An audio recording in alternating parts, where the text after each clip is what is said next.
Hey guys. Tonight we begin with the sad, strange, and sometimes downright dangerous life of a man whose job was to make everyone else laugh. The medieval court jester. The floppy hat, the bells, the jokes. It all sounds like fun and games, until you realise you were one wrong joke away from the dungeon. So, before you get comfortable, take a moment to like the video and subscribe, but only if you genuinely enjoy what I do here. And let me know in the comments where you're tuning in from, and what time it is for you. It's always fascinating to see who's joining us from around the world. Now, dim the lights, maybe turn on a fan for that soft background hum, and let's ease into tonight's journey together. So, you want to be a court jester? Too bad. No one wants to be a jester. It's not something you train for.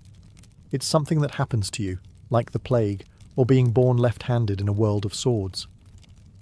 Most jesters didn't start out dreaming of juggling turnips in front of moody aristocrats. They were often chosen, not for their ambition or resume, but because of something unique about them. You might have had a limp, a hunchback, a high-pitched voice. Maybe you were unusually clever, unusually weird, or unusually short. Either way, someone important pointed and said, "That one, he's funny. Let's keep him." Congratulations. Your personality has been conscripted. Sometimes it started with a single joke. You made a noble laugh once at a feast, probably by accident. You slipped in the mud, or mocked a rival baron just loud enough to be heard. The next morning, you're not back in your peasant hut. You're in the castle, being handed a hat with bells and a new job description. Be entertaining forever. Other times, you were purchased. Yes, bought. Lords sometimes collected jesters, like they collected exotic animals or oversized goblets. If you were especially witty or weird-looking, you might get gifted from one court to another like a party favour wrapped in sarcasm. You didn't apply to be a jester. You got chosen the way a chicken gets chosen for the stew pot, suddenly and without consultation. And from that moment on, your life was no longer your own. You were the designated laugh dispenser, dragged out during feasts, summoned during tense political meetings, and paraded like a mascot when foreign diplomats came calling. You couldn't say no, you couldn't walk away. Not unless you wanted to return to the farm, or worse, get mistaken for a vagrant and end up in the stocks. Because in the medieval world, a man without a job, land, or purpose was just asking to be arrested for existing. So yes, in theory, you're an entertainer. But in reality, you're a high-pressure, low-pay, full-time joke machine kept on retainer by people who can have you whipped for bad timing. And that's just how the audition worked. You may not be on stage with a spotlight, but make no mistake. In the medieval court, you're always performing. Being a jester isn't a job you clock into. It's your existence. You eat, sleep, and breathe among nobles, but you're never really one of them. You're their entertainment, their curiosity, their live-in what-if scenario, the court's emotional support oddity. You're not allowed to be invisible. Everyone sees you, and they expect something the moment they do. A joke, a twirl, a clever insult at someone else's expense. You are, in essence, the world's most exhausted novelty act, forever one smirk away from being called boring. Even when you're not officially summoned to perform, you're still being watched. Walking through the Great Hall, better strut. Passing the Queen's table at supper, better wink or curtsy, ironically. Sitting alone in the corner for 5 seconds. Someone will say, "Why isn't the fool being foolish?" And heaven forbid you show a real human emotion. Sadness. That makes people uncomfortable. Anger. Dangerous. Quiet reflection. Suspicious.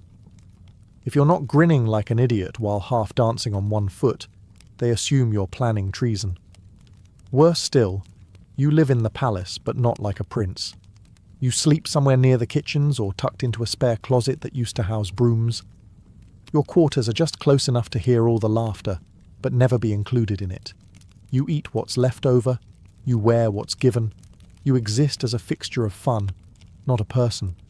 And if someone important is bored or irritable, guess who gets summoned to fix it? You. If a nobleman's hunting party failed, if the wine cellar ran dry, if the king's favourite dog coughed weird. Someone is coming to knock on your door at midnight with, "Do something amusing." You are not allowed to be. You are only allowed to entertain. Which means the line between your true self and your persona gets so blurry, you forget who you were before the bells and jokes and forced smiles. In the medieval court, you don't just wear the costume, you are the costume. And trust me, the show never ends. Being a jester sounds fun, until you realise you're required to be funny constantly. You don't get to be off. You don't get quiet days. You don't get to have moods. Your entire identity is expected to be one endless laugh track, no matter what else is going on in the world, or your own life.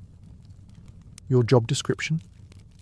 Be hilarious on demand, even if the Duke just buried his third wife, even if the kingdom is at war, even if you woke up with a toothache and crushed morale. Doesn't matter. You're still expected to juggle, tell a pun, or fall flat on your face with grace. No pressure, right? And don't even think about reusing jokes. These are nobles, after all. They want fresh entertainment. That witty poem you worked on for a week? Great. Now do 12 more before lunch. And while you're at it, impersonate 3 courtiers. Write a satire of the bishop's sermon and pretend to trip on a goose. Now. And if you bomb, you're not just getting a bad Yelp review, you're getting jeered, slapped, possibly pelted with chicken bones. Or worse, replaced. Medieval courts didn't have HR departments. If you failed to amuse the wrong person on the wrong day, your next gig might involve cleaning chamber pots or digging your own grave. And remember, you're the only one in the room not allowed to be serious. Everyone else can cry, rage, pray, scheme, or fall apart. You juggle through the tension. You laugh through royal tantrums. You dance around political intrigue with a stupid hat on your head and a forced smile on your face. And you can't say, "I'm not feeling it today." Feelings are irrelevant. Your entire value depends on how many chuckles you can wring from people who think sarcasm is foreplay and cruelty is wit. So yes, being the funny one sounds great in theory. But when your survival depends on your ability to entertain people who could legally execute you for a bad punchline, it's less stand-up comedy and more medieval emotional hostage-taking. In a medieval court, the line between funny and offensive is razor-thin, and you're expected to tiptoe across it blindfolded, juggling insults. As a jester, your job is to mock, tease, and comment on everything. Kings, queens, clergy, guests, but never too harshly, never too directly, and never at the wrong moment. One misplaced quip about the king's expanding waistline, or the lord's 4th marriage, and suddenly you're not the funny man. You're the fool who crossed a line. And here's the real kicker. That line moves. On Monday, the Queen laughs when you joke about her cousin's gambling habits. On Tuesday, he's in the room and now it's treason. On Wednesday, she laughs again, but too hard, and the King looks displeased. On Thursday, you're being escorted out by guards for disturbing the peace of courtly decorum. There's no safe zone. Not really.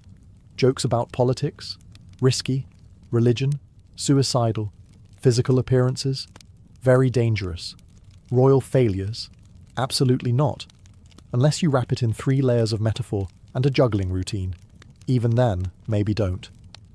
Some jesters developed an art of truth through absurdity, couching social criticism in riddles, double meanings, and animal metaphors. The rooster with the sharp tongue and no eggs might want to crow less in the morning, you say, hoping the king laughs instead of orders your execution. But it's a gamble. Always. If the noble you mock is in a bad mood, that's your neck. If the bishop thinks your joke implies he's greedy, that's blasphemy. If the court turns against you, the same people who once roared with laughter will suddenly clutch their pearls and pretend they never found you amusing. And don't expect anyone to defend you. The jester isn't protected. You're not clergy. You're not nobility. You're a fool with a license to speak, a license that can be revoked with a single glare. Some jesters were whipped, some were banished, some were hanged, others were retired, which in medieval terms often meant buried without a funeral. So yes, Humour was your weapon, but it was also your noose. And in court, timing was everything. Miss the beat. Lose your head. Before you even speak, the room is already laughing at what you're wearing. As a medieval jester, your wardrobe isn't made for dignity. It's made to humiliate. The moment you step into court, your entire outfit screams one thing. I'm not a person. I'm a punchline. Let's start with the hat. The famous coxcomb. A multicoloured, flopping-horned monstrosity with bells attached to the tips. Bells. Not because it helps with your performance, but because people want to hear you coming like a walking wind chime of low self-worth. Your tunic? A checkerboard of clashing colours. No sane tailor would combine on purpose. Yellow and blue. Red and green. Bright, garish patches sewn together like a tapestry made by someone who hates your dignity. Your shoes? Curled-toe slippers, also with bells. Perfect for slipping on spilled mead or tripping over your own relevance. They make you look like a court-approved goblin, which frankly is the point. Even your belt is a joke, often oversized or knotted in ways that prevent practicality. Need to carry a knife or pouch? Forget it. That's not what you're here for. You're here to jiggle, dance and fall on your face in a glorified mascot uniform.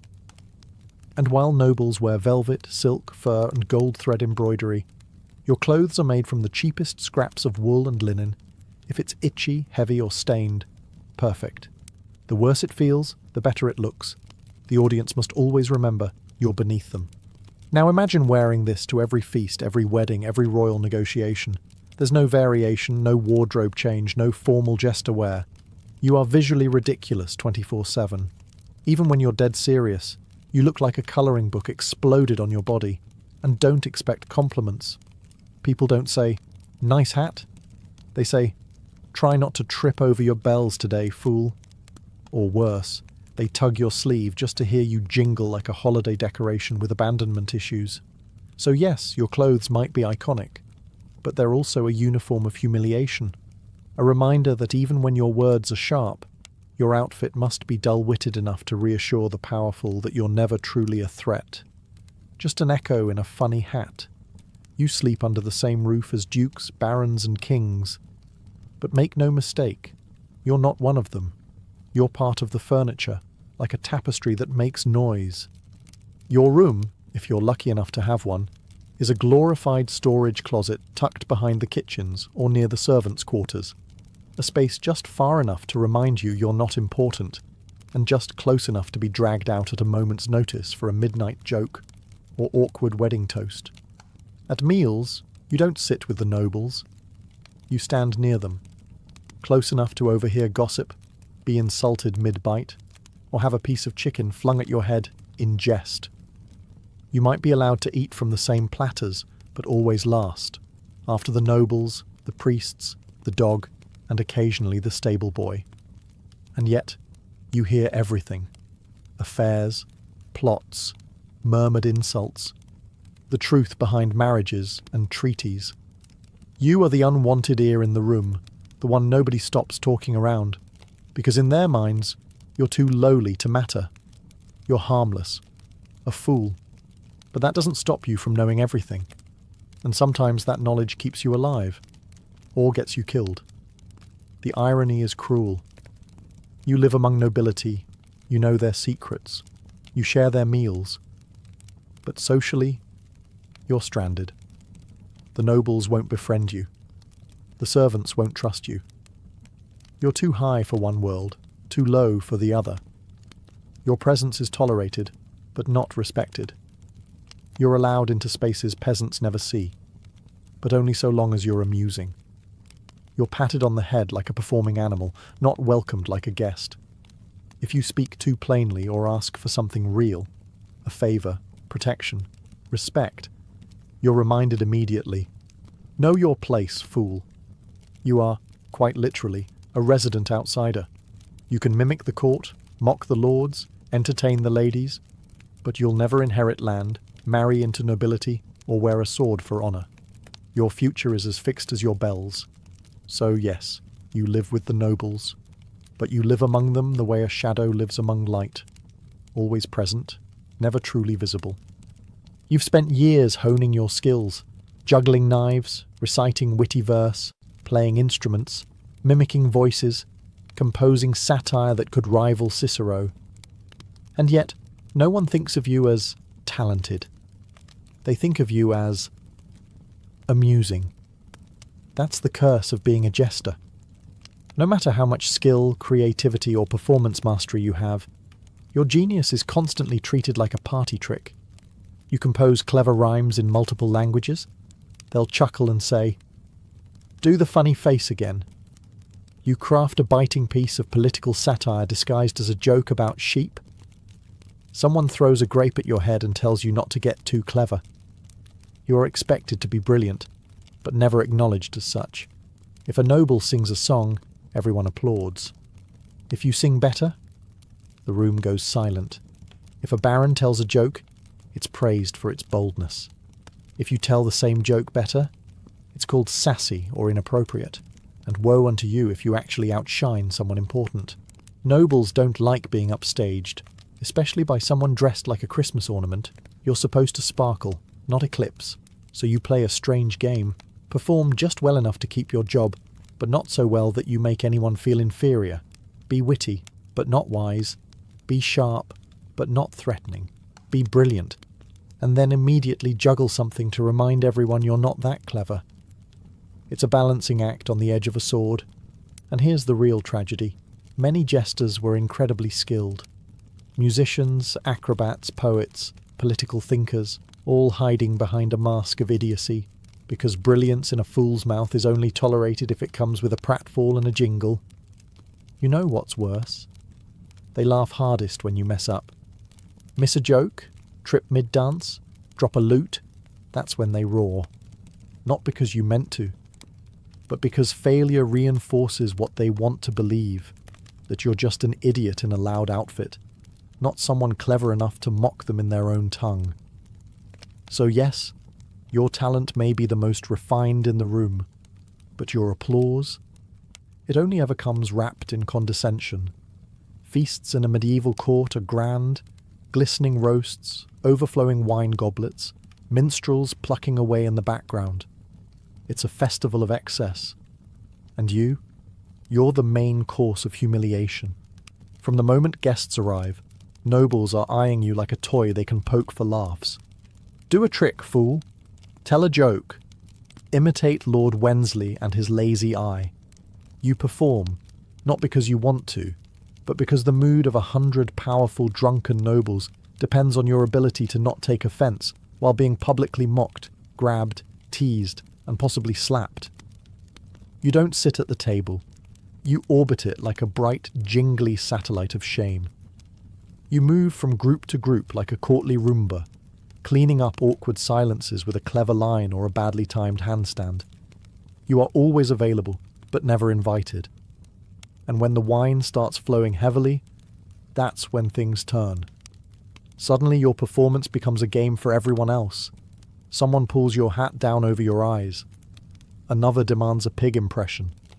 Someone else throws a leg bone at you and laughs when you flinch. Because here's the thing. You're not just entertainment. You're a social punching bag. A safety valve for the elite. Nobles can't insult each other, but they can insult you. And they do. Constantly. They mock your clothes, your voice, your background, your worth. Not because they hate you, but because you're convenient. Because laughing at the jester makes everyone feel smarter, richer, and safer. You're the joke that keeps the system in balance. You smile, you take it. You keep the laughter going, because the alternative is silence. And in the medieval court, silence is dangerous. Silence means tension. Silence means attention shifts. And you do not want the spotlight to land on someone more important than you and find you unfunny in the process. So yes, you're at every feast. But you're not celebrated. You're consumed, like the bread and wine, swallowed and forgotten by the time the goblets are cleared. And when everyone goes to bed full and satisfied, you go back to your closet-sized room with bruised ribs and a sore smile. By day, you're a jester, flinging jokes, juggling apples, and taking verbal punches like a trained clown in a velvet cage. But by night, you're a weapon.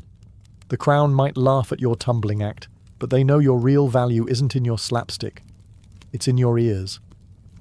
You see, being a fool comes with a strange perk. You're invisible in plain sight. Nobles speak freely around you. Servants forget you're there. Guests vent their frustrations while you pour their wine. You drift from corner to corner like furniture with feet, catching everything. You hear confessions that weren't meant to be heard. Treason whispered between cousins. Affairs confessed over goblets. Bribes, threats, alliances forming in the shade of the feast. And you remember it all, not because you're nosy, but because it keeps you alive. Because sometimes the king calls you aside. He says, "Fool, tell me what the bishop said to the French envoy last night." And you'd better have the answer. If you don't, he might think you're loyal to someone else. If you do, he might ask for more. This is the terrible dance. The king wants truth from your lips, but no truth that implicates him. You serve a monarch who praises your honesty, until your honesty offends. You're expected to report quietly, cleverly, maybe even in riddle form, who's sleeping with whose wife, or who's plotting a little light rebellion over stew. You're the court's most dangerous informant, disguised as the least dangerous person in the room. But there's a catch. Everyone else knows it. The lords and ladies smile at you, but they don't trust you. Servants stop talking when you walk by. The guards eye you like you're holding a dagger behind your back. And in a way, you are. Your weapon is information, and information in a medieval court is just a sharp joke away from being deadly. So you're always listening, always choosing which truth to tell and which one to bury under a harmless punchline. Because in a world full of swords and secrets, the most dangerous blade isn't forged from steel. It's tucked behind a fool's grin. In the medieval court, your job is to keep everyone else laughing, even when you're falling apart inside. Your dog died? Doesn't matter. The Queen still expects you to make a joke about her cousin's wig. You've got a fever. Too bad. The Duke had a bad hunting day, and he needs a laugh before he throws his plate. Your heart's broken? Keep dancing, fool. This is a wedding. You are not allowed to have feelings, unless they're funny ones. Sadness? That's selfish. Anger? Insubordination. Fatigue? Laziness. Anything short of cheerful absurdity is treated like a betrayal. If you show real emotion, people get uncomfortable. Not because they care, but because you're failing your function. They don't see you as a person with a soul and scars. They see you as court furniture with jokes. You're expected to absorb everyone else's moods and reflect none of your own. You must sit through drunken tirades, mocking laughter, passive-aggressive insults, and the occasional flying chicken leg. And smile through it all. Sometimes you perform while grieving. Sometimes you perform while ill. Sometimes you perform while quietly begging the universe to just let you disappear behind a curtain and cry for 5 blessed minutes. But there's no curtain, no privacy. You're always on, and the idea of vulnerability doesn't fit your costume. And here's the cruelest twist. When nobles do notice you're down, they don't ask what's wrong. They say, "Why aren't you being funny today?" Or worse, "Maybe the fool's finally lost it. Shall we find a new one?" So what do? You turn your pain into performance. You make your heartbreak a punchline. You laugh first and louder before they can. You build a fortress of wit around your exhaustion, and you don't let anyone see inside. Because the moment they realize the fool is human, the illusion shatters, and so does your job. So yes, you had feelings. You just learned to bury them under bells and jokes, like everyone expected. Because in the court, when everyone else gets to feel things, the fool is the one who pretends nothing hurts. Medieval kings were not known for emotional stability. One bad dream, one spoiled roast, one poorly timed sneeze from a foreign diplomat, and the entire mood of the court shifts like a thundercloud with a crown. And guess who they all look at when the king furrows his brow or frowns into his goblet? You. Because if the monarch isn't smiling, Clearly the fool isn't doing his job. It doesn't matter that you were up late performing at a feast, or that your voice is hoarse from singing, or that you told 12 jokes this morning that got genuine chuckles from 3 knights and a cook. If the king wakes up irritable, the court looks at you like you personally ruined breakfast. You're not just the jester. You're the court's emotional insurance policy. Did a trade negotiation fail? The king's advisors mutter. Perhaps the fool didn't lighten the tension enough. Did the queen scowl during mass? Maybe the jester made a joke in poor taste. Did the king stub his toe on a chamber pot? Has the fool been leaving things about again? Sometimes it's subtle. A snide comment, a disapproving glare. Other times it's direct. Entertain me, fool. I'm in a foul mood, and your head's in the balance. And they're not kidding.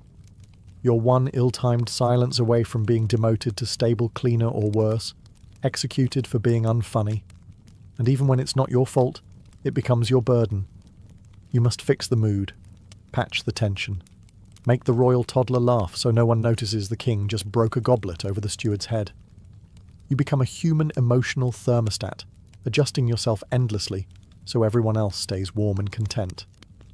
But here's the thing, no one ever thanks you. If the king's mood improves, it's because his wine was strong. If he laughs, it's because someone told him a joke earlier, not you. If he doesn't laugh, you're at fault. Either way, you lose. So yes, in a court of paranoia and politics, you, the jester, are somehow both irrelevant and responsible for the mood of the most powerful man in the kingdom. And if he doesn't laugh, you'd better start praying. You may live in the castle, wear bells on your hat and share jokes with kings. But make no mistake, you are not free. In fact, you're more trapped than most. Because being a medieval court jester isn't just a job. It's an identity that consumes you. Once you're labelled the fool, that's it. There's no promotion, no career change, no, I'd like to try something different. You're a lifelong performer, whether you want to be or not. It doesn't matter if you're aging, tired, or sick. You don't get to retire. There's no pension, no cosy cottage waiting at the edge of the kingdom. You don't become a merchant or a monk or a respected elder. You're not master whatever your name was. You're still the fool, just slower, sadder, and with fewer teeth. And the worst part? Even if you're brilliant, no one will ever see past the hat. You might write poetry. You might speak 4 languages. You might secretly know more about statecraft than the royal council. But when you speak, everyone hears bells and expects pratfalls. You could warn of war and be ignored, but if you slip on a turnip, they'll laugh for hours. You've become a costume with a voice. And try leaving? Good luck. You're not trained in a trade. You own no land. You have no connections outside the castle walls. If you wander into a town, you're not seen as that sharp-witted court performer. You're just a strange, poorly dressed man babbling about dukes and drama, probably mistaken for a madman or vagrant. And if you do leave, and somehow survive, what then? You'll miss meals. You'll be forgotten. And sooner or later, some lesser noble will say, "Bring back the old fool. He made us laugh." And just like that, you're dragged back in, because you're not a man. You're an object that people remember when they're bored. So you stay. You perform. You laugh at your own pain, because the alternative is terrifying. Because once you're the fool, you stay the fool. Forever. Here's the strange thing about being a fool. In a room full of nobles, bishops, and knights, you might be the only one allowed to speak the truth. Everyone else in court speaks in riddles. Diplomats flatter, courtiers scheme, servants lie to survive. But you? You've got one strange, dangerous privilege. You can say what others can't. You can mock a policy the king refuses to reconsider. You can whisper jokes that call out corruption.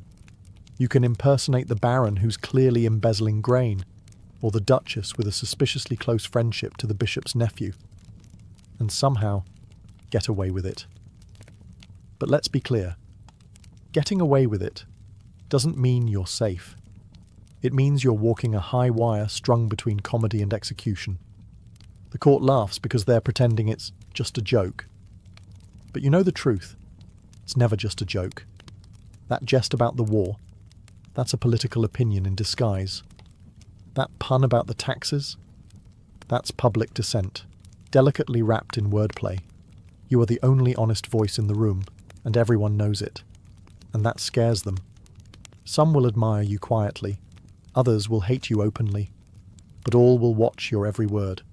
Because one misstep, one joke too sharp, one truth too close, and the same crown that once chuckled at your cleverness may have your head rolling across the tiles by morning. In a world where saying the wrong thing could get anyone imprisoned, the jester was the court's built-in truth serum, but with no protection. You are the moral mirror, the court's conscience in bells. You're allowed to point at the naked emperor, so long as you do it with a backflip and a silly voice. But if your truth cuts too deep, or if the king is in a particularly fragile mood, well, jesters have been silenced before. So yes, in a court built on secrets, your job is to shine a flickering lantern into the shadows and pretend it's a spotlight gag. Because sometimes the only one brave enough to speak the truth is the man everyone refuses to take seriously. You spend your life surrounded by people. Nobles, knights, ladies, guests. You entertain at feasts, weddings, coronations, and even funerals. Your voice echoes in great halls. Your jokes fill chambers with laughter. And yet, when your time comes, no one is there. The jester's life is filled with noise, but his death is usually silent. You die in a corner room, unnoticed, unmourned. No parade, no eulogy, no marble slab etched with your cleverest line. You don't get remembered like a knight or a bard. You're not written into songs or family histories. You're just gone. Maybe the cook mentions you once, years later. Remember that fool who used to dance like a goat? Maybe a new jester finds your old bells in a drawer and doesn't ask whose they were. Or maybe no one remembers you at all, because someone else took your place before your bed even went cold. Because you weren't a person to them, not really. You were a sound, a colour, a flicker of amusement, replaceable, disposable, and the very thing that made you valuable, your ability to disappear behind a joke, is the same thing that ensures you're forgotten. You never marry. You never have heirs. You never own land or build a name. You make everyone else feel important, but you leave no legacy of your own. Even your closest friend in court, the steward who once laughed at your imitation of the bishop, won't visit your grave. You might be buried outside the churchyard, because fools weren't considered holy enough for consecrated ground. Too many jokes, not enough prayers. You lived for their laughter. You measured your worth in their joy. But laughter is fleeting. It echoes once and fades. And when you're gone, the halls grow quiet, until the next fool arrives, juggling for applause. So yes, your life brought others cheer. You made kings forget their worries, and lords drop their pride. But when your candle finally burns out, there's no crowd, no fanfare, just silence. And maybe, just maybe, the soft jingle of bells, remembered by no one. To the lords and ladies of the medieval court, the jester was entertainment, comic relief in a tense world of politics, war, and ceremony. But look closer, and you'll see, the jester wasn't just there to amuse. He was there to remind. He was a walking contradiction. Low-born, yet allowed to mock kings. Powerless, yet speaking truth to power. Ridiculed, yet feared. He stood at the centre of the feast, jingling and spinning, not to be celebrated, but to be studied. Because the jester was a mirror. His jokes revealed things no one else dared to say. His puns disguised political commentary. His mimicry revealed hypocrisy. And every time he made the room laugh, he also made it squirm. Because somewhere in the slapstick, there was always a sliver of truth. The fool was safe to laugh at, until he wasn't. Until he pointed out too much. Until the room realized, this man in bells and rags understands us better than we'd like. And so he became more than a performer. He became a symbol, a reminder that power is fragile, that truth, even dressed in comedy, can be dangerous, that laughter is a weapon, one that can cut deeper than any sword. In a world obsessed with order and hierarchy, the Jester was the exception, and that's what made him so necessary. He walked the halls of power, not because he was respected, but because he reminded the powerful of what they feared most: being ridiculous, being exposed, being human. But the joke, in the end, was never truly on the nobles. It was on him. He sacrificed dignity, freedom, legacy, and peace of mind for the fleeting approval of people who would never see him as an equal. His genius was hidden beneath absurdity, his wisdom wrapped in wordplay, his truth dismissed as foolishness. And yet, centuries later, we still remember him, not as a clown, but as something more complex, more haunting, more real. The medieval jester was not a joke. He was a warning that sometimes the only one telling the truth is the one you're busy laughing at. Long before curtains rose and actors bowed, ancient theatre was born in a swirl of wine, masks, and divine chaos. It didn't start with playwrights or applause. It began with Dionysus, the Greek god of wine, fertility, ritual madness, and performance. In 6th century BCE Athens, theatre wasn't just culture, it was cult. The earliest dramas emerged during the City Dionysia, a spring festival honouring the god himself. Citizens flooded the city in celebration. Livestock were sacrificed. Wine flowed like rivers. And in the midst of this revelry, something miraculous happened.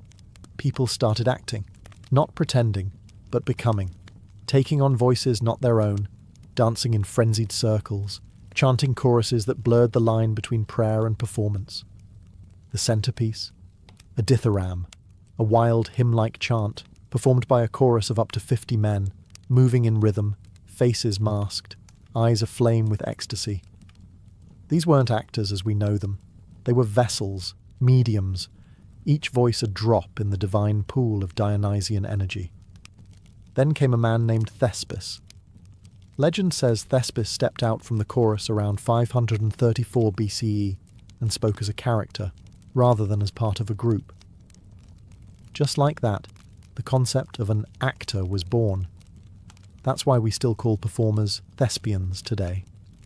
Imagine it, one man, alone on stage, claiming to be someone else. It must have felt like blasphemy, or magic. The Greeks were hooked. What began as sacred ritual started evolving into structured performance. Playwrights like Aeschylus and Sophocles would soon refine it further, adding a second and third actor, introducing dialogue, plot, and the idea of dramatic conflict. But the spiritual core never left. These early performances took place in massive open-air theatres carved into hillsides, most famously the Theatre of Dionysus in Athens. It could hold up to 17,000 spectators, all gathered in a semicircle to witness something that straddled religion, art, and civic duty. So no, theatre didn't start in silence. It arrived loud, masked, drenched in wine, and fueled by gods. The stage wasn't just a place to pretend, it was a portal to myth, madness, and meaning. And it all started with the need to celebrate something bigger than ourselves. Welcome to the stage. As Greek theatre matured, it became more than divine devotion. It became a mirror through which Athenians could see their own fears, failures, and fleeting glories reflected under the Mediterranean sun. But to truly understand that mirror, we have to talk about two things: tragedy and masks. Tragedy, or tragoidia, literally goat song, is a word that still echoes in modern storytelling, but its origins are hazy and strange.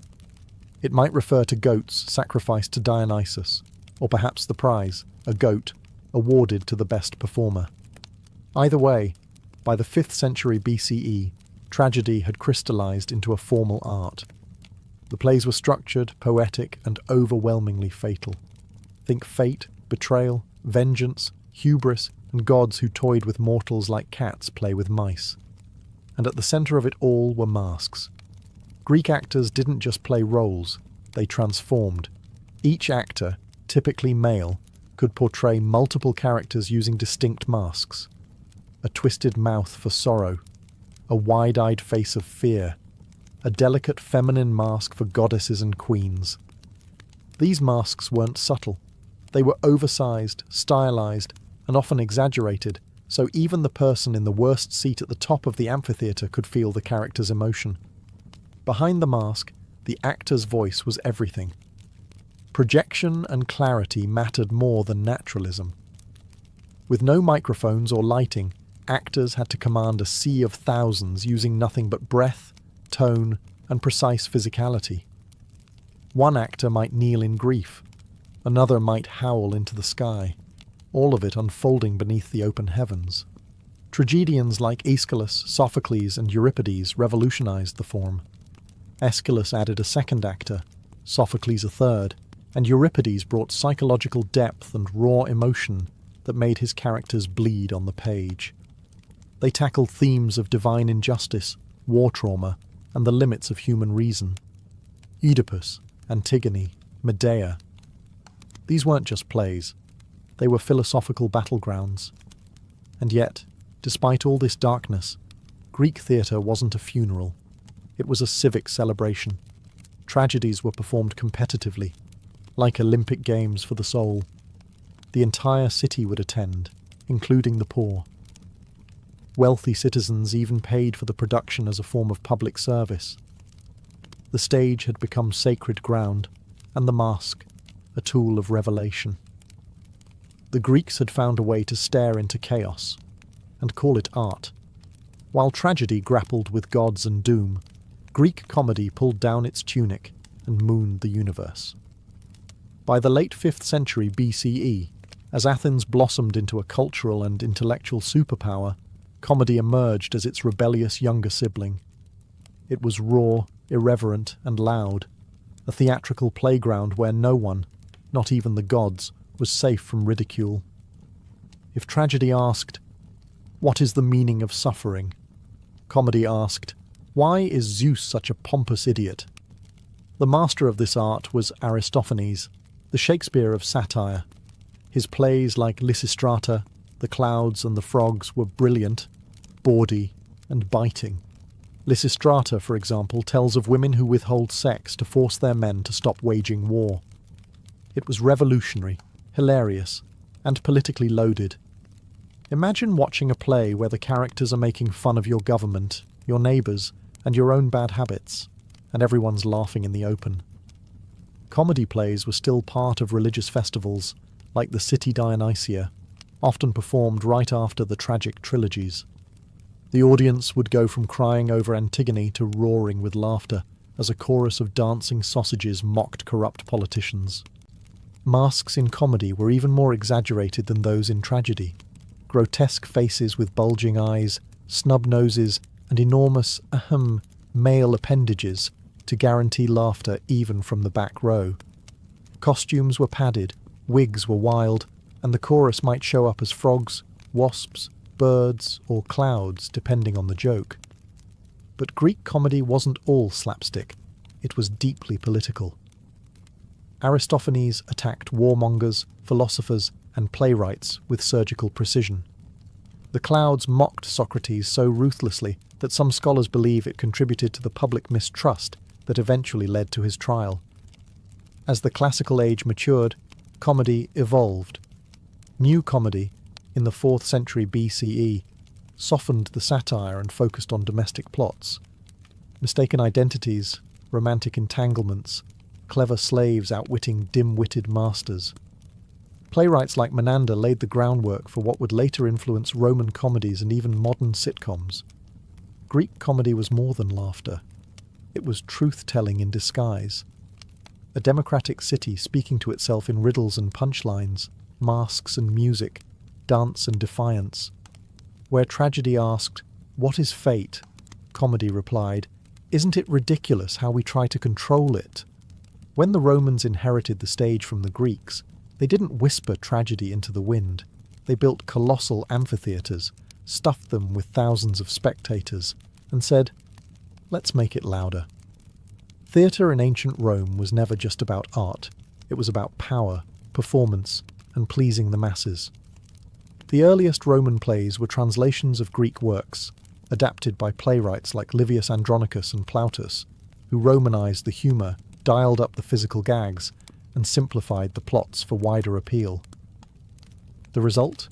Theatre that was rowdy, fast-paced, and obsessed with mistaken identity, lewd jokes, and ridiculous characters who always ended up running in circles. Plautus and his successor Terence are remembered for refining Roman comedy, turning it into a genre of clever slaves, clueless lovers, and fathers in crisis, characters that would become templates for Western comedy for centuries. Their plays didn't just entertain. They poked fun at Roman society's absurdities, snobbery, greed, social climbing, and hypocrisy. But Roman tragedy was a different beast. While Greek tragedies were philosophical and poetic, Roman tragedies, especially those of Seneca, were intense, violent, and sometimes downright disturbing. Seneca's Thyestes, for example, features a scene where a man unknowingly eats his own children. Not exactly a night of light entertainment. Seneca's influence, however, wouldn't peak until much later. In his own time, Roman tragedy played second fiddle to what truly won the public's favour: spectacle. Romans loved blood, noise, and grandeur. Theatre often competed with chariot races and gladiator fights, so playwrights and producers upped the drama, literally. Staging was lavish. Some productions featured trapdoors, cranes, and even water effects. Music was everywhere, often drowning out the dialogue. Actors wore masks similar to the Greeks, but their performances leaned more on exaggerated gesture than nuanced emotion. And in some extreme cases, deaths on stage weren't acted. They were real executions woven into the story. That's Rome for you. For emperors, the theatre also became a tool of propaganda. Augustus and Nero used it to promote imperial ideology. Nero, in fact, fancied himself an actor and forced audiences to sit through his endless performances, or risk execution for walking out. In Rome, the stage was a battleground for attention, glory, and influence. Less sacred than Greek theatre, but far more sensational. It was no longer about catharsis. It was about control. Far from the marble stages of Greece and the booming arenas of Rome, a different form of theatre blossomed in ancient India, one that was rich in spirituality, philosophy, and refined aesthetics. Indian theatre wasn't born in festivals of wine, but in the quiet depths of sacred texts and oral tradition. Its foundation lies in the Natya Shastra, an ancient Sanskrit treatise on drama attributed to the sage Bharata, dated somewhere between 200 BCE and 200 CE. This wasn't just a manual on performance, it was a cosmic blueprint. According to the text, theatre was created by the gods as a divine offering to humanity, a way to educate, entertain, and uplift the soul. The Natya Shastra outlines everything: stage construction, character types, gestures, facial expressions, music, and even the psychological effects of drama. It emphasizes rasa, the emotional essence evoked in the audience. Whether it's Shringara, romantic love, Karuna, compassion, or Raudra, fury, each play aimed to stir the soul and guide it toward enlightenment. Performances were elaborate, yet disciplined. Actors trained for years in voice, movement, and mudras, codified hand gestures used to express meaning without words. Dialogue was often sung or chanted, and stories came from epic texts like the Mahabharata and Ramayana, weaving together mythology, morality, and magic. One of the earliest known playwrights was Kalidasa, whose drama Shakuntala still stands as a masterpiece of world literature. His works weren't just popular, they were revered. Audiences expected to be moved emotionally and spiritually. They came not just for a story, but for a refined experience of being. Theatre in India was inclusive in an entirely different sense. While elite courts often sponsored performances, folk traditions also flourished. Sanskrit theatre existed alongside regional village drama, puppet theatre, and dance drama forms like Kathakali and Yakshagana, each with its own rules, costumes, and musical rhythms. Unlike in Rome, where the goal was spectacle, or in Greece, where the aim was civic reflection, Indian theatre sought to harmonize, to balance emotion, intellect, and spirit. It was both performance and prayer, art and dharma. In this world of silks, incense, and layered symbol, the actor wasn't just an entertainer. They were a spiritual vessel, bridging myth and reality, embodying the timeless stories that made sense of life and death. In ancient China, theatre didn't erupt into existence. It unfolded, like a delicate fan, over centuries of music, dance, and ritual. Before there were scripts and actors, there were shamans, court performers, and sacred ceremonies blending movement with meaning. Chinese theatrical roots stretch back over 3,000 years to the Zhou dynasty, when masked dances known as nuo were performed to ward off evil spirits. These weren't for laughs, they were solemn, spiritual affairs. Over time, these rituals evolved, absorbing elements of storytelling, mime, and music. By the Tang dynasty, 7th–10th centuries CE, a true theatrical form was taking shape, one that balanced aesthetics, discipline, and philosophy. The Tang court, under Emperor Xuanzong, even established the Pear Garden, the first known royal acting academy. Actors trained in voice, dance, acrobatics, and gesture. It's no wonder that performers in traditional Chinese theatre are still called children of the Pear Garden today. But it was during the Yuan dynasty, 13th–14th century, that Chinese drama truly bloomed. Under Mongol rule, Confucian censorship loosened, and popular entertainment surged. Zhazhu, a genre of poetic drama, rose in prominence. It featured structured arias, comic interludes, and strong female leads, sometimes played by actual women, a rarity in global theatre history. Enter Guan Hanqing, a Yuan playwright often compared to Shakespeare. His works, like The Injustice to Do Yi, were packed with emotional depth, social critique, and lyrical beauty. They told stories of unjust rulers, moral dilemmas, and tragic heroines, with performances relying on symbolic gesture, stylized movement, and minimal scenery. The audience was expected to read the body as much as hear the words. From these roots came Chinese opera, a rich and dazzling tradition that fully emerged by the Ming and Qing dynasties. The most famous form, Peking opera, or Jingju, crystallized in the 18th century. With ornate costumes, color-coded makeup, martial arts, and piercing falsetto voices, it turned performance into a ritualized visual language.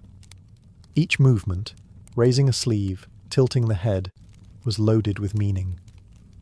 The stage was almost bare, yet your imagination filled it with mountains, palaces, and battlefields.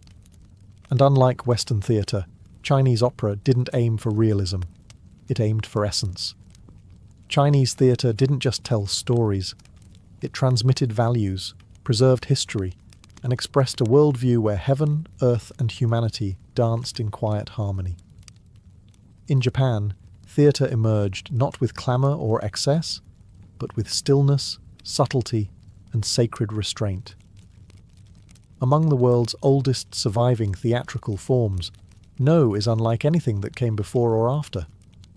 Born in the 14th century, No was less a performance for the masses and more a ritual for the refined soul, a whisper of drama in a world obsessed with noise.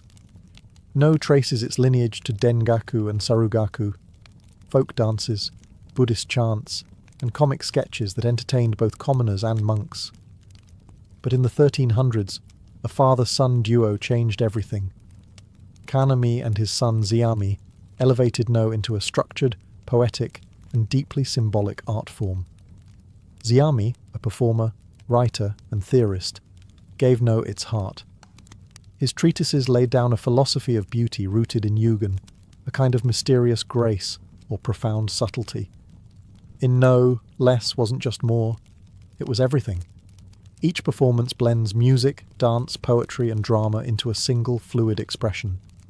Actors move slowly, deliberately, often appearing more like statues than performers. Dialogue is sung or chanted, accompanied by a small ensemble of flute and drums. There is no illusion of realism. Instead, the experience is dreamlike, more like witnessing a ghost story told from within the ghost. And speaking of ghosts, many no plays are literally about spirits. Dead warriors, lost lovers, mad women, and wandering monks are frequent characters.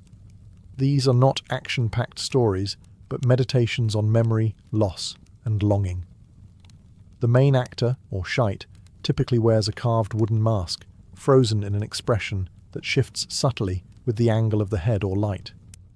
These masks are sacred objects, not props. No's stage is minimal, just a bare wooden platform with a painted pine tree backdrop. Yet this simplicity is deceptive. Every element, from the shuffle of the actor's feet to the rustle of silk robes, is choreographed to evoke the spiritual beneath the surface. Time seems to slow. The mundane dissolves. Supported and patronized by the samurai class, No became an aristocratic art. It wasn't made for cheering crowds. It was for introspection, for connection to something eternal. Even today, performances remain largely unchanged from 600 years ago. In No, the stage becomes a threshold between worlds.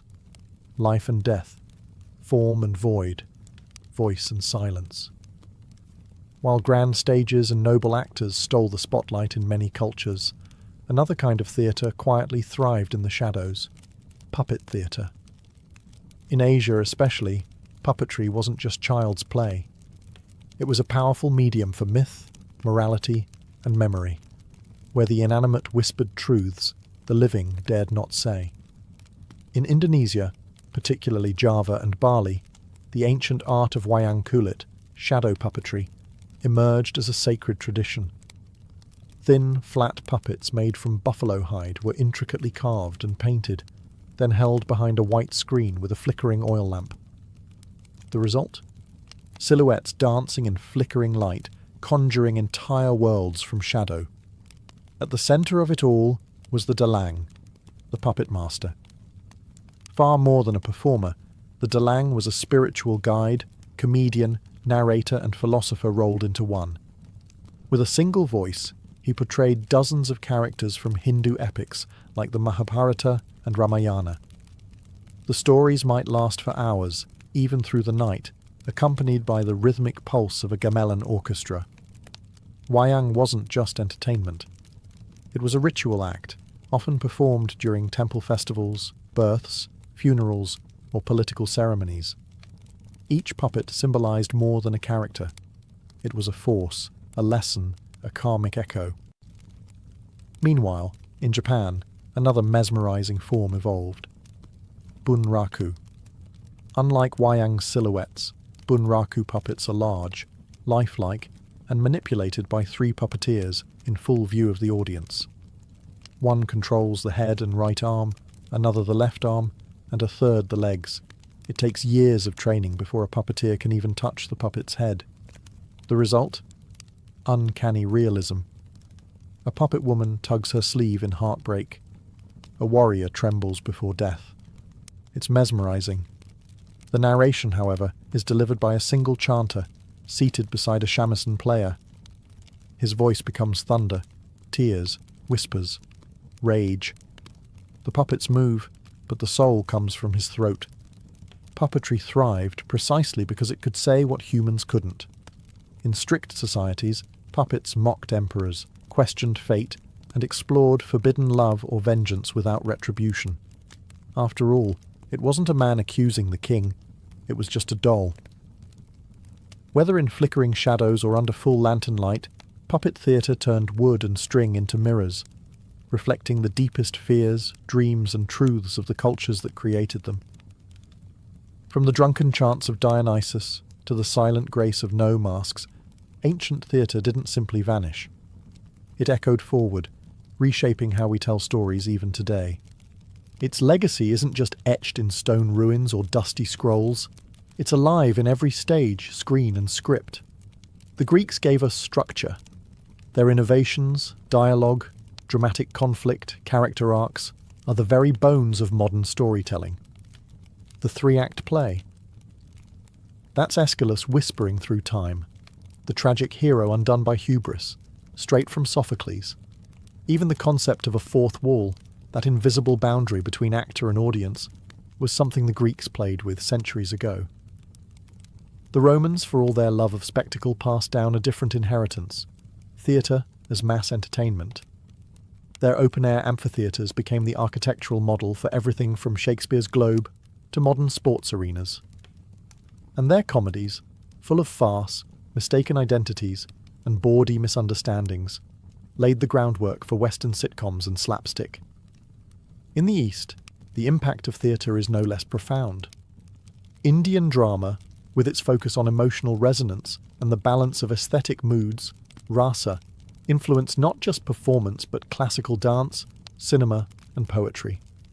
The philosophical weight of the Natya Shastra continues to inform Indian storytelling today. Chinese opera, with its colour-coded symbolism and stylized expression, inspired centuries of visual storytelling. Even martial arts cinema owes much to the rhythmic, choreographed combat of opera performers.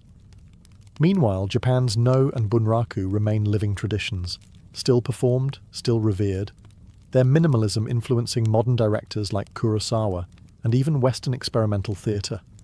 And the puppets? They've multiplied. From shadow plays in Southeast Asia to digital avatars on TikTok, the idea of animating the inanimate remains irresistible. Puppetry's ability to distill emotion into pure gesture has influenced everything from children's television to avant-garde performance art. But perhaps the most enduring legacy of ancient theatre is this: the human need to perform, to watch and be watched, to slip into another's skin and return changed. Every ritual, every meme, every monologue on a dim-lit stage is part of that same lineage, a search for meaning through motion, mask, and voice. So the next time you see a play, a film, or a TikTok skit, remember, you're witnessing not just entertainment, but a sacred echo. Theatre may have evolved, but it has never stopped being our oldest and most honest mirror. Sinane was born into a world where bloodlines were everything, and hers was sharp as a sword. Her father was Philip II of Macedon, the man who turned a fractured kingdom into a military machine. Her mother was Ordata, an Illyrian princess from a fierce warrior tribe to the west. Most Macedonian princesses were groomed for alliances and silk-draped diplomacy. But Sinane? She was raised for war. From the moment she could walk, Sinane lived under the weight of two powerful legacies: the tactical brilliance of her father and the unbreakable spirit of her Illyrian mother. While other royal girls were learning to weave, she was learning to wield a spear. Ordata, unlike most Macedonian queens, didn't just tolerate this, she trained her daughter herself. In Illyrian culture, women could fight alongside men. Strength wasn't just admired, it was expected. Sinane's early life was steeped in discipline. She rode horses across jagged terrain, practiced swordplay in the heat of the day, and studied the movements of armies instead of embroidery patterns. In the palace of Aegi, where her father plotted conquests, Sinane absorbed everything. She listened at the edges of war councils, watched how generals deferred to Philip, and understood, far too early, that power wasn't given. It had to be taken. Being Philip's daughter came with advantages, but also danger. Her half-brother Alexander, born to Olympias, would become the centre of Philip's world. The court buzzed with ambition, rivalry, and suspicion. Macedon wasn't a peaceful place, even at its peak. Murders, exiles, shifting alliances. This was her childhood. But Sinane was no passive observer. Even as a girl, she cultivated presence. She trained harder, spoke more boldly, rode faster. She knew her name would never be Alexander, but she could still carve her own legacy in the cracks between empires. By her teenage years, she wasn't just admired, she was feared. Not only for her royal blood, but for her refusal to fit the mould of a royal woman. She wasn't a pawn, she was a blade. Sinane was born in a palace, raised on horseback, and baptized in steel. She wasn't meant to survive in a man's world. She was meant to conquer it. To be born royal in Macedon was to be born into a game of strategy, but to be born the half-sister of Alexander the Great, that was a life spent balancing on a dagger's edge. Cynain and Alexander shared the same father, Philip II, but different mothers. His mother, Olympias, was infamous for her ambition and ruthlessness. Hers, or Data, was Illyrian royalty, tough as the mountain tribes she hailed from. From childhood, Cynain knew she would never be the heir. That title had already been handed to Alexander, the golden boy with the lion's mane and the philosopher's tutor. The court adored him, the generals feared him, and the world one day would kneel before him. But Cynain didn't kneel. As Alexander grew into the legend we now remember, Cynain carved a quieter, sharper path. While he rode into Persia, she remained in Macedon, observing how empires functioned from within. She saw how alliances shifted like sand dunes, how one wrong word could end a dynasty. She learned the real battlefield wasn't always fought with swords. Sometimes it was fought in whispers. Still, she was no cloistered noblewoman. Cynain's reputation as a warrior began to circulate. Rumours of her military prowess, her ability to ride, fight and lead, echoed in the corridors of power. She may not have crossed deserts or stormed cities like Alexander, but she was no less dangerous. She had something he never did: silence. Cynain didn't need the world to watch her. She needed them to underestimate her. But in a kingdom obsessed with lineage and legitimacy, blood was currency, and Cynain had plenty of it. She was not only the daughter of Philip, but the sister of the king, and her Illyrian bloodline connected her to another branch of warriors. She could unite kingdoms, or break them. She didn't challenge Alexander, not directly. There was no battle between them. But she was a constant reminder that power didn't belong only to men. Her presence, her lineage, and her skill were threats. Quiet ones, but threats nonetheless. And when Alexander marched east to chase immortality, Cynain stayed behind, watching the gears of empire turn. Waiting, studying. Because even the greatest shadow can't cover everything. Not forever. Cynain wasn't content with being a figure of quiet potential. She made herself legend through action. While Alexander built his empire abroad, Cynain found her own battlefield at home. And unlike many royal women of her time, she didn't just lead from behind a curtain. She rode in armour, led troops, and fought on horseback like a Macedonian general. Her most famous moment came when she led a military campaign into Illyria, the very land of her mother. It wasn't just a symbolic march. Cynain actively commanded troops, organised strategy, and fought in combat. In a time when even noblemen often avoided the front lines, a royal woman charging into battle was both shocking and awe-inspiring. And it wasn't just for show. She emerged victorious. That campaign wasn't just a flex of military skill, it was a declaration. Cynain was staking a claim. She wasn't merely a noblewoman with a sharp mind. She was a trained warrior who had proven herself on the field, bloodied and unbroken. Her Illyrian blood had not thinned in the halls of Macedonian diplomacy. It had sharpened. By winning that campaign, Cynain did something extraordinary. She carved out a sphere of influence independent of her brother's colossal shadow. Alexander might have ruled eastward, but Cynain was building something of her own in the west. Respect, loyalty, and a reputation not tied to anyone else's name. But power is never comfortable in the hands of a woman, especially a woman who doesn't ask permission. Back in Macedon, the court murmured. Alexander, too occupied with conquering Persia and Egypt, did not interfere. But his absence created a fragile vacuum, and Cynain knew exactly how dangerous that space could become. She wasn't just a warrior for her own sake. She had a plan that reached beyond herself. She was a mother now, and she intended to pass on her power. So, while men wrote history in their own image, Cynain prepared for the next move. She had tasted command, stained her armour in real combat, and won not by birthright but by merit. She was no mere royal. She was a commander, and she was just getting started. For all her victories and warrior spirit, Sinane's most audacious move was not made with a sword, but with a daughter. Her child, Adia, was born of her marriage to Amyntas Forfa, a man who himself had royal blood but little political strength. Their union was strategic, a way for Sinane to connect her bloodline deeper into the royal web. But Amyntas was soon dead, likely a victim of Philip II's relentless housecleaning. Sinane, however, survived. More than that, she saw opportunity in the ashes. She began raising Adia not as a passive princess, but as a future queen. From the very beginning, Adia was trained with the same fire Sinane had received as a girl. This wasn't a child being groomed for a decorative marriage. This was a young woman being sharpened like a blade.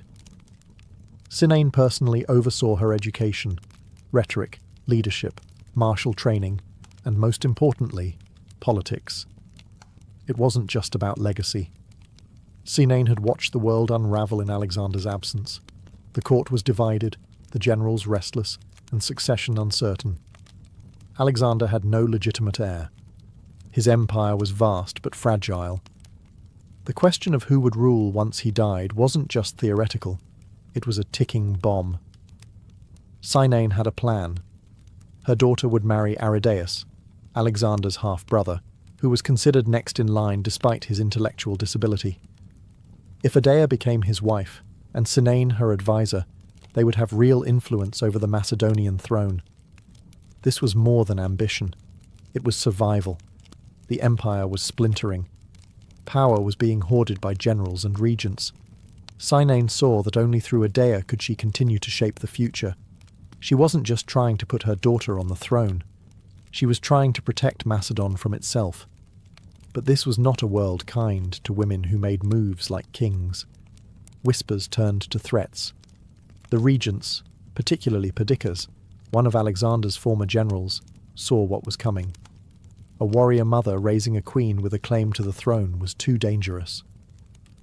Sinane, ever bold, prepared to travel with Adia to ensure the marriage happened. She was ready for resistance, but not the betrayal that awaited her on the road. She had trained her daughter for the throne. Now she would pay the price for it. Sinane knew exactly what she was doing when she set out for Asia with her daughter. This was not a diplomatic visit. This was a political maneuver, the kind that could change the shape of an empire. Adia, young but regal, was to be married to King Aridaeus. That union would tie Sinane's bloodline directly to the throne, and give her a front-row seat to the regency of Alexander's fractured empire. But the men in power saw it differently. To Perdiccas, the ambitious general serving as regent, Sinane was not a royal matron. She was a threat, a woman with her own army, her own agenda, and, worse still, public support. Soldiers admired her. Macedonians respected her. Her daughter had the blood of Philip, the charisma of a queen, and the backing of one of the last true heirs. Perdiccas couldn't risk it. As Sinane and Adia crossed into Asia Minor, they were intercepted by forces under Alcetus, Perdiccas's own brother. The moment was tense, the outcome chillingly swift. Sinane, unarmed but unshaken, stood her ground. Some sources say she demanded to see the king. Others suggest she attempted to rally the soldiers against the regents right there on the spot. But it was too late. The order had already been given. Sinane was assassinated, likely by Alcetus himself, or under his command. On the road, far from court, far from justice. She died not in battle, but by betrayal, stabbed not for her crimes, but for her ambition. What happened next shocked even hardened Macedonian veterans. The very soldiers who witnessed her murder reportedly rebelled. Sinane, after all, was the daughter of Philip II, a war hero in her own right. Killing a woman of her stature wasn't just a crime, it was sacrilege. So intense was the backlash that Perdiccas was forced to backtrack.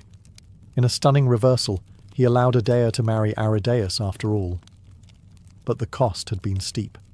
Macedon had lost one of its most capable minds and most dangerous women, not to enemies, but to its own fears. Sinane died with her armour off, but her strategy lived on. Her daughter was now queen. The next move was no longer hers, but it would still bear her name.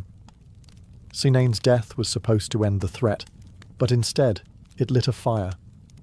Her daughter, now married to King Aridaeus, entered the political arena with the fury of a legacy interrupted, and she did not remain a dear for long. In a powerful move, she changed her name to Eurydice, a name echoing queens of the Argead dynasty. It wasn't just a rebranding, it was a declaration of legitimacy. Queen Eurydice now stood beside the King of Macedon, not a puppet, not a consort, but a partner in rule. Though Aridaeus was mentally impaired and heavily controlled by regents like Perdiccas and later Antipater, Eurydice quickly became the active voice of the throne. She took an unprecedented step for a woman in Macedonian politics. She began addressing the army directly, wearing military attire and asserting her right to govern on behalf of her husband and herself. These weren't symbolic gestures. Eurydice stepped into the vacuum her mother left with military poise and political instinct. She held speeches in front of soldiers, grizzled veterans who had followed Alexander across the known world, and she won them over. She promised order, Macedonian strength, and a return to Argead leadership. Her mere presence reminded them of Sinane, and the army listened. But her rise came at a dangerous moment. The wars of the Diadochi, the bloody civil wars between Alexander's former generals, were already underway. Macedon was fragmenting, alliances cracked, loyalties shifted like sand. Eurydice stood in the middle of it, a young queen with no army of her own, challenging men who commanded legions. Still, she played boldly. She stood up to Polyperchon, the newly appointed regent, and tried to maintain control of the capital. She refused to back down, writing letters, issuing orders, rallying troops. For a time she seemed unstoppable. But like her mother, Eurydice's power came not just from her bloodline, but from the threat she posed to men in power. She was Sinane's daughter through and through, armoured in pride, fluent in strategy, and unafraid to confront the ruling elite. Her story, like her mother's, would be defined not by submission, but by defiance. And though she now wore the crown her mother had fought for, the enemies gathering around her would not tolerate a queen who ruled like a king. Eurydice's rise to power was swift, but so was the storm that followed. The Macedonian Empire, already fracturing under the weight of Alexander's absence, had become a battlefield of old generals, all clawing for control. At the heart of this chaos was Polyperchon, the aging general newly appointed as regent. To him, Eurydice was an anomaly, young, ambitious, and worst of all, politically effective. She had the troops, she had the bloodline, and she had the fire of Sinane running in her veins. At first, Eurydice tried diplomacy. She challenged Polyperchon in writing, issuing royal decrees in her own name. She appeared in military dress before the army, calling out his authority. These were not empty gestures. For a moment, the balance of power seemed to teeter in her favour. Many in the army remembered her mother, and some were willing to follow her. But Polyperchon wasn't alone. He had a powerful ally, Olympias, the mother of Alexander the Great. After years in exile, Olympias returned to Macedon with vengeance in her heart and murder in her strategy. The rivalry between the two women, Eurydice and Olympias, was more than personal. It was the final brutal clash of two dynastic visions. Eurydice stood for a new order, young, militaristic, and independent. Olympias represented the old Argead fire, the bloodline that had once ruled unchallenged. Eurydice marched to confront her enemies but was betrayed. Her troops, faced with the revered Olympias and her more experienced forces, abandoned her. She and King Aridaeus were captured. The crown, once so close, was ripped from her head. What came next was not politics, it was revenge. Olympias had Eurydice imprisoned and forced her to commit suicide. The daughter of Sinane, like her mother, died not in battle, but because she dared to claim power in a man's world. Her husband was murdered soon after. Their deaths weren't just executions. They were warnings, etched in blood, sent to every woman who might think of leading armies or wearing crowns. But even in death, Eurydice left a mark. Her story became legend, whispered among soldiers, and remembered by historians as a flash of defiance in a darkening world. She had inherited her mother's soul and shared her fate. Cynain and Eurydice are rarely mentioned in the same breath as Alexander, Philip, or Olympias. Their names linger on the margins of history, footnotes in an empire obsessed with male conquest. Yet their lives, full of courage, strategy, and resistance, carved a path through the brutal politics of their time. They were more than noble women. They were a dynasty of defiance. Cynain had been a daughter of Philip, trained not to marry well, but to fight well. She had stepped onto a battlefield when most royal women were stepping into marriage contracts. She had outlived her husband, outmaneuvered her enemies, and trained her daughter for power in a world that had no room for powerful women. In an age where even queens had little agency, Cynain led troops into combat, and not for ceremonial show. She fought to win. Her daughter inherited that fire, and when Cynain died by assassination, Eurydice took the torch and carried it to the throne. She may have ruled briefly, but her impact was unforgettable. In front of assembled soldiers, Eurydice stood in full military dress and addressed them as commander. She wasn't a pawn. She wasn't waiting to be chosen. She chose herself, and that's what made them dangerous. The men who killed them weren't only defending political control. They were defending a system, a world where women could inspire loyalty but not lead armies, could bear heirs but not rule empires. Cynain and Eurydice proved that women didn't need permission to claim power. They only needed opportunity. What's extraordinary is how close they came to succeeding. In another timeline, one less afraid of their strength, Cynain might have led campaigns alongside Alexander. Eurydice might have stabilized the throne, restoring Macedonian pride after Alexander's empire collapsed. Instead, both were killed not for failure, but for being too effective. Their legacies survive in fragments. Roman historians mention them in passing. A few ancient coins hint at Eurydice's brief reign. But the full weight of their stories has been buried under centuries of male-focused glory. Still, the outline remains. A mother who trained like a soldier, and a daughter who ruled like a king. They were born into conquest, and in their own fierce, tragic way, they left a conquest of their own. Cynain and Eurydice were silenced, but their stories never truly vanished. They linger, like distant thunder in the chronicles of empire, like blood on a blade that history tried to polish clean. For centuries, they were overshadowed by their male relatives, by Alexander's brilliant campaigns, by Philip's reforms, by Olympia's deadly cunning. But if you look closely, you can trace their presence like footprints through wet earth. Cynain, who led soldiers into Illyria and returned victorious. Eurydice, who donned armour and defied generals face to face. Neither ruled long. Neither died peacefully. But their courage left a blueprint for resistance, for female power, for what a woman could be in an empire designed to crush her. Their erasure is part of a pattern. Ancient historians, mostly men, recorded events through the lens of power and prestige. Women like Cynain weren't celebrated. They were feared, minimized, or written off as ambitious beyond their station. But the fragments survive, in brief lines, in bitter deaths, in the outrage of armies who witnessed their assassinations and recoiled at the injustice.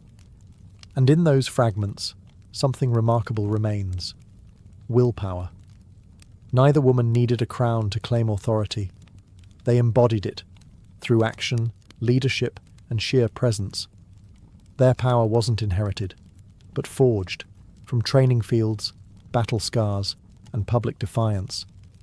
Cynain's very existence challenged the idea that only men could shape the world.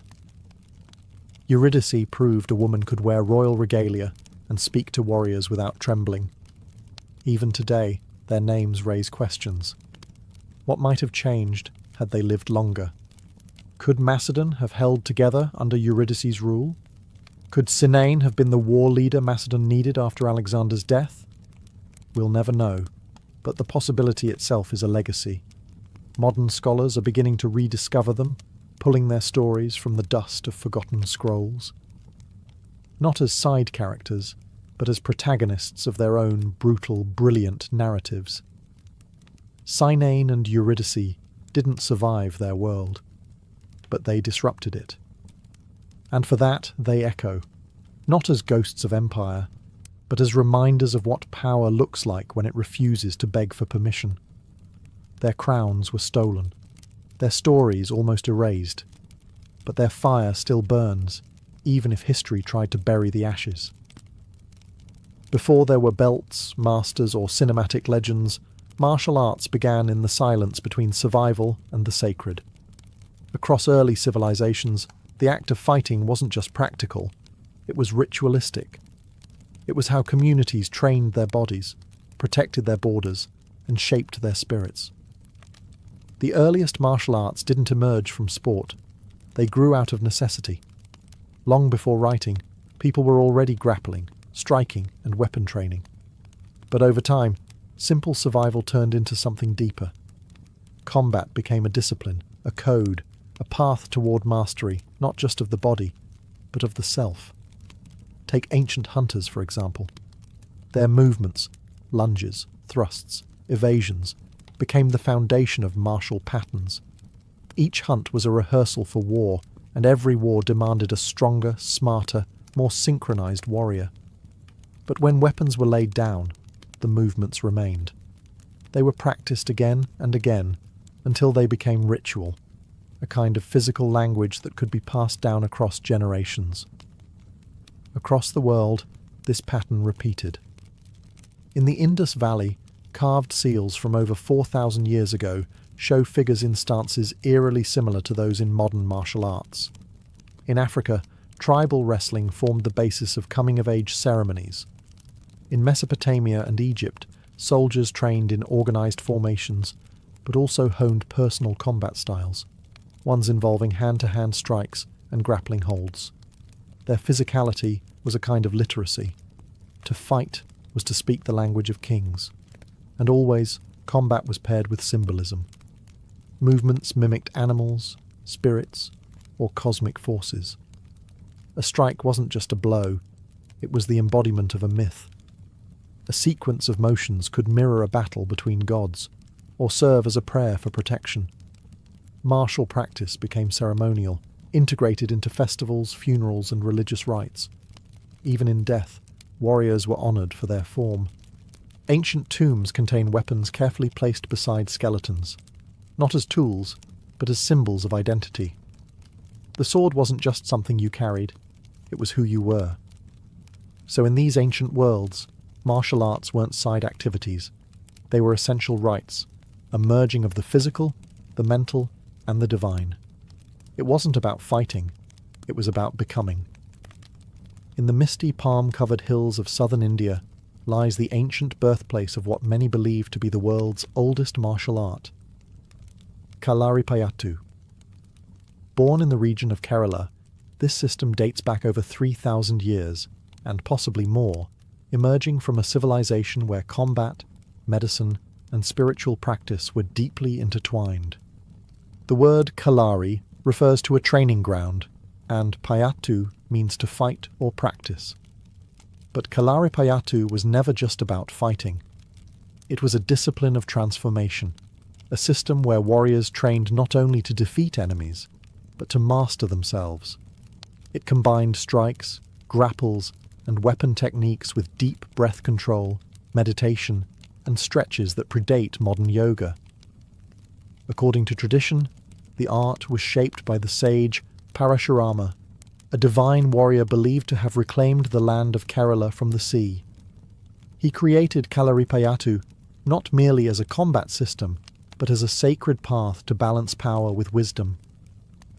Students began training at a young age, learning body control, flexibility, and agility before ever touching a weapon. The training grounds, or Kalaris, were considered sacred spaces. Entering the Kalari was a ritual. Students bowed to the earth, the gods, and their master. Lessons began with Mepayatu, the body conditioning sequences. These were fluid, almost dance-like routines meant to awaken every muscle, tendon, and joint. The movements drew from nature, the strikes of the snake, the grace of the peacock, the ferocity of the lion. Weapons came later: wooden sticks, curved swords, daggers, spears, and the legendary urumi, a flexible, whip-like blade so dangerous it required total body mastery to wield safely. But alongside combat, students also learned Ayurvedic medicine, how to heal what they had the power to hurt. And there was always philosophy. Kalaripayattu taught humility, patience, and respect for life. Victory without control was failure. Power without compassion was chaos. When foreign invaders arrived, first the Portuguese, later the British, Kalaripayattu was suppressed. But it never died. It went underground, passed on in whispers and footwork, hidden in dance and disguised as healing. Today, it still survives, not just as a martial art, but as a living link to one of humanity's earliest visions of what it means to be both a warrior and a sage. To most of the world, the phrase martial arts brings to mind one word: kung fu. But in China, kung fu, gong fu, doesn't just mean fighting.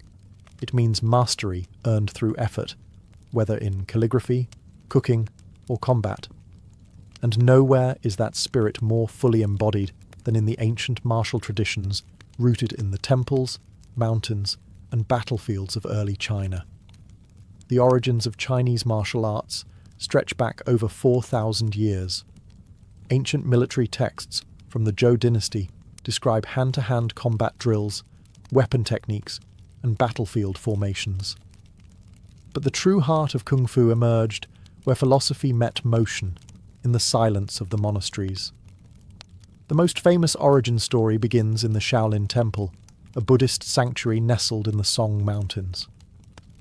Legend says that in the 5th century CE, a monk named Bodhidharma, who travelled from India, introduced meditative practices that would evolve into Shaolin Kung Fu. He noticed that the monks, weakened from long hours of seated meditation, needed physical conditioning to balance the spirit. So he taught them forms, fluid movements that mimicked animals, synchronized breath, and sharpened awareness. Over centuries, these forms became complex martial systems, each with its own rhythm, philosophy, and purpose. Tiger style for strength, crane for grace, snake for fluidity. Every motion was a metaphor for a principle: attack with speed, defend with emptiness, strike with inner stillness. Shaolin monks weren't just fighters, they were spiritual athletes. They believed that to master combat, you must first conquer the self. This wasn't about brute strength, it was about internal power. The idea of qi, life energy, was central. Movements weren't random. They were vessels for circulating qi, balancing yin and yang, aligning body with cosmos. Kung Fu also branched beyond Shaolin. Taoist monks in the Wudang Mountains developed their own soft flowing styles, like Tai Chi, which emphasized harmony, breath, and the redirection of force. These styles prioritized energy control over impact, showing that martial power could come from yielding, not clashing. Throughout dynastic wars, cultural revolutions, and modernization, Kung Fu endured, not just as combat training, but as a living philosophy. It taught ethics, restraint, and discipline, to fight without anger, to win without arrogance. Because in China, the true enemy was never just an opponent. It was imbalance within. In the dust of ancient Greek arenas, under the blazing sun of Olympia, there was a martial art so raw and so complete, it made even seasoned hoplites flinch. It was called pankration, a word that means all powers, or total strength. And it wasn't just a sport. It was warfare, stripped of weapons and placed at the feet of the gods.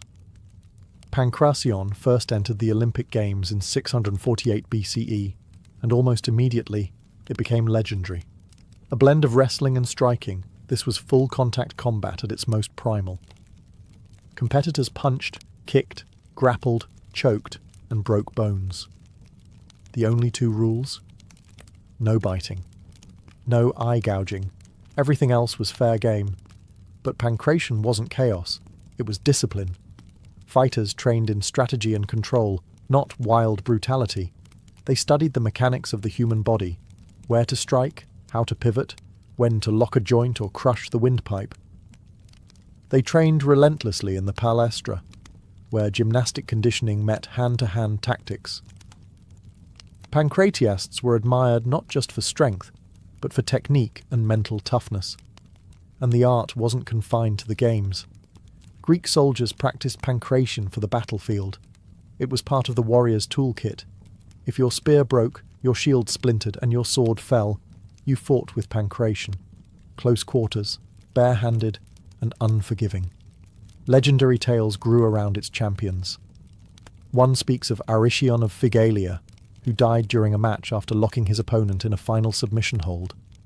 Though lifeless, his opponent conceded defeat, and Aristion was crowned victor posthumously. He became the embodiment of what pancration represented, absolute commitment, even unto death. Yet like many ancient martial systems, pancration faded with time. When Rome absorbed Greece, gladiatorial spectacle overtook it. Later, with the fall of the pagan world and the rise of new cultural orders, its practice all but vanished. But its legacy lived on, in the philosophy of using the whole body as a weapon, in the balance of aggression and control, and in the roots it planted in modern combat sports like MMA. Today, historians and martial artists alike view pancration as one of the most complete fighting systems of the ancient world. Because to the Greeks, true strength wasn't just about violence. It was about mastering every part of yourself in the moment when everything else was lost. When we think of ancient Egypt, we think of pyramids, pharaohs, and gods with animal heads. But beneath the golden mask of Tutankhamun and the shadow of the Sphinx was a militarized civilization where martial skill wasn't just a soldier's tool, it was a path to honor and status.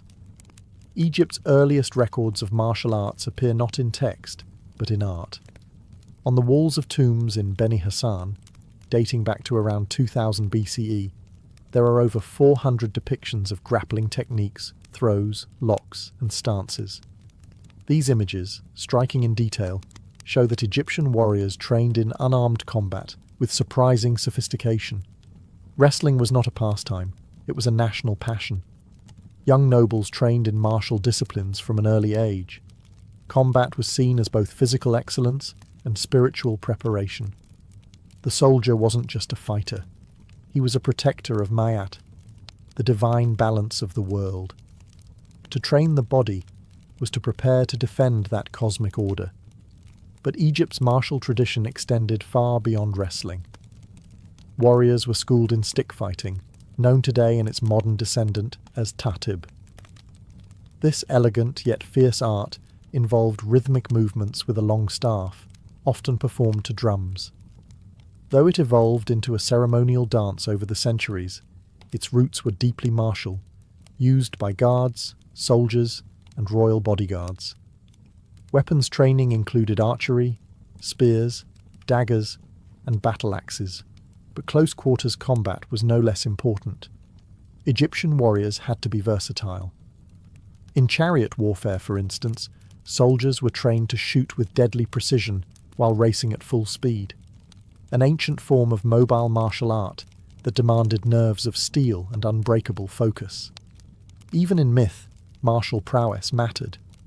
Gods like Horus, the falcon-headed protector, were warriors first, locked in eternal combat with chaos. Pharaohs modelled themselves on these divine fighters, presenting their victories as reflections of divine will. War was sacred, and those who fought it were not just men. They were instruments of order. Though Egypt's martial systems never survived in a formal lineage like Shaolin Kung Fu or Kalaripayattu, their spirit remains, etched in stone, in rhythm, and in ritual. Because along the Nile, to fight was not just to conquer, it was to preserve the universe itself.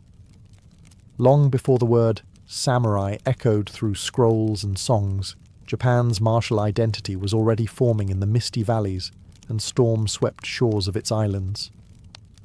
The origins of Japanese martial arts lie not in modern karate dojos or sword-fighting duels, but in ancient ritual, clan warfare, and spiritual discipline. In the earliest centuries, during the Yayoi and Kofun periods, warriors fought with bronze weapons, stone-tipped arrows, and raw, practical techniques designed for survival. These early forms lacked structure, but emphasized efficiency, group cohesion, and instinctual movement. Fighting wasn't just physical, it was deeply tribal. Loyalty to clan and family was everything. To fight well was to protect your bloodline. But as Japan entered the Heian period, 794–1185 CE, martial culture began to crystallize. Mounted archery became central. The ideal warrior wasn't just a brute with a sword, he was a horseman, archer, and scholar. This period gave rise to the bushi, the early prototype of the samurai, whose code blended battlefield skill with personal honor. The foundation of many Japanese martial arts developed from this evolving warrior class. One of the earliest systems was kyujutsu, the art of the bow. Archers trained to shoot from horseback using the yumi, a tall, asymmetrical bow, requiring extraordinary strength and control. Over time, this evolved into kyudo, the way of the bow, which emphasized not just aim, but spiritual focus, breath, and mindfulness. Kenjutsu, or sword technique, also began to emerge, though swords were not yet the dominant weapon. Techniques were battlefield-tested, direct, and often brutal, far from the polished forms we associate with modern katana duels. Swords were tools, not symbols. Yet within the folds of these techniques, a code of conduct was growing. By the time of the Kamakura period, this code evolved into what we now know as Bushido, the way of the warrior.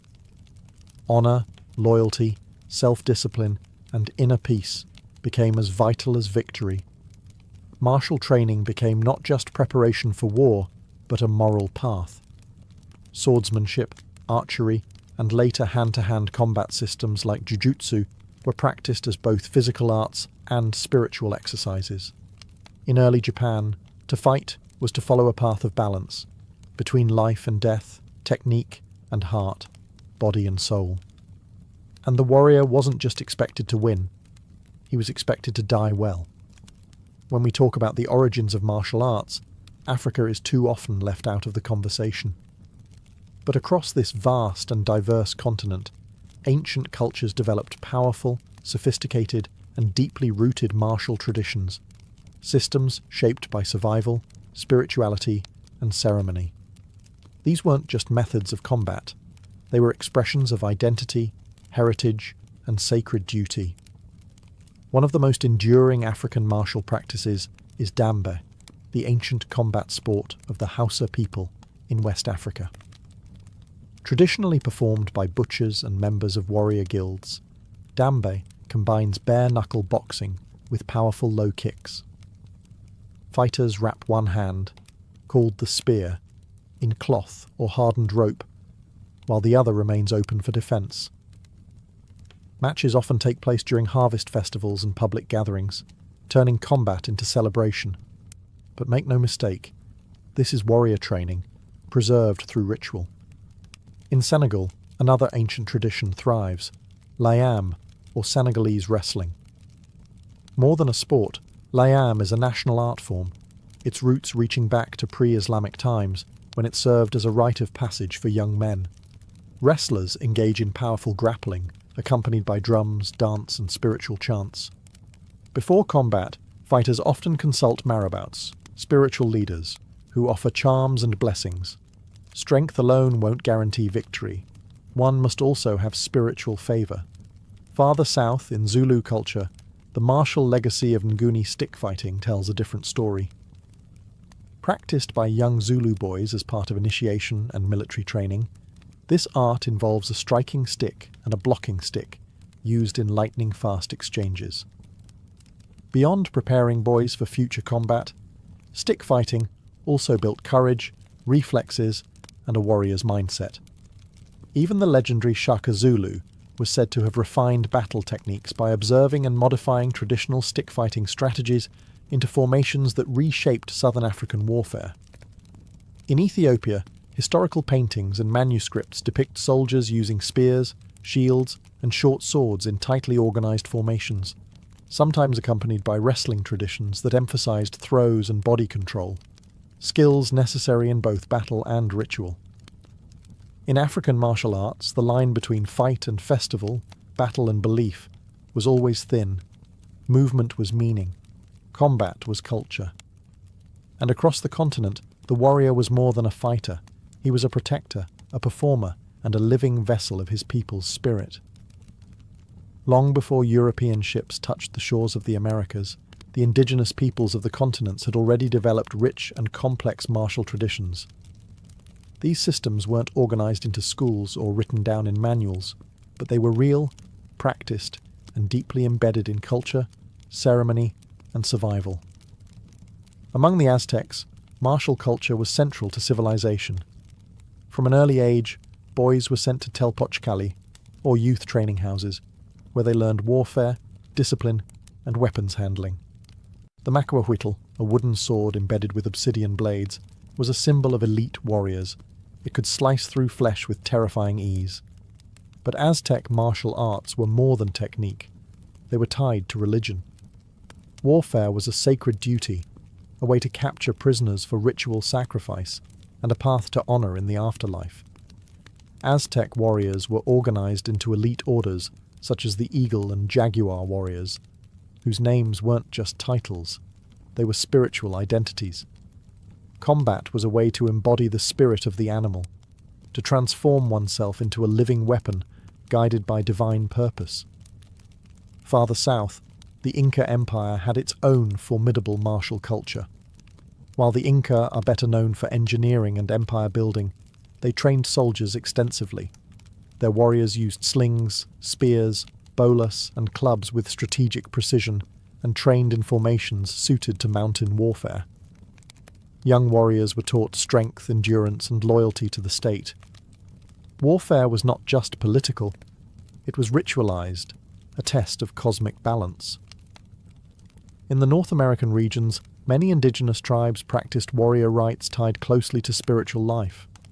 The Lakota, Apache, and Comanche, for example, had deep warrior traditions involving stealth, ambush tactics, horsemanship, and close-quarters combat. Skills were honed through hunting, scouting, and intertribal conflict. But what mattered as much as bravery was humility. The ideal warrior was disciplined, honorable, and bound to the welfare of the tribe. Combat training was often expressed through games and dances, ritualized forms of preparation that built strength, reflexes, and unity. The war dance wasn't just theatre. It was a moving invocation, blending spirit with strike, rhythm with readiness. Across the Americas, martial arts weren't isolated techniques. They were extensions of worldviews. To fight was to serve, not just the tribe, but the land, the ancestors, and the balance of all things. What began as survival, how to hunt, how to defend, how to kill, became something far deeper. Across the ancient world, martial arts evolved into spiritual disciplines, tools for shaping not just warriors, but entire cultures. From India to China, from Africa to the Americas, every civilization developed its own system of combat. But what unites them isn't just the strikes, holds, or weapons. It's how those movements became ritual. Training grounds turned into sacred spaces. Warriors became symbols of cosmic order.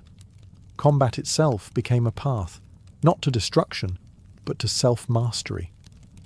These early martial arts didn't teach violence for its own sake. They taught control, humility, and balance. In Kalaripayattu, the fighter is also a healer. In Kung Fu, the battle is internal as much as external.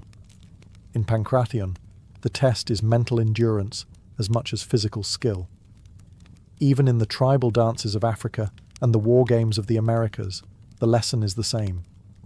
True strength lies not in dominance, but in discipline. Over time, many of these traditions were suppressed, scattered, or transformed by conquest, colonization, and modernization. The British banned Kalaripayattu. Chinese martial arts were driven underground during political upheavals.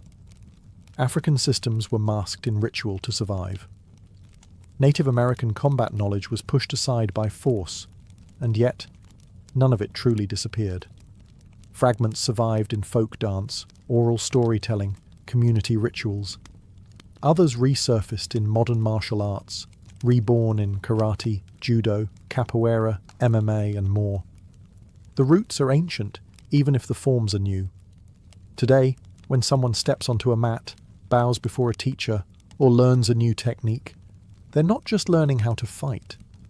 They're participating in a lineage that stretches back thousands of years, where motion is memory and every movement is a whisper from the past. The ancient masters may be gone, their battles long finished, but their philosophies endure. They taught that martial arts are not about defeating others. They're about defeating yourself, again and again, until ego, fear, and rage fall away. What remains is stillness, precision, purpose. Because in the end, every martial art, no matter its origin, tells the same story. The journey of a human being learning how to be strong, not just with the fist, but with the spirit.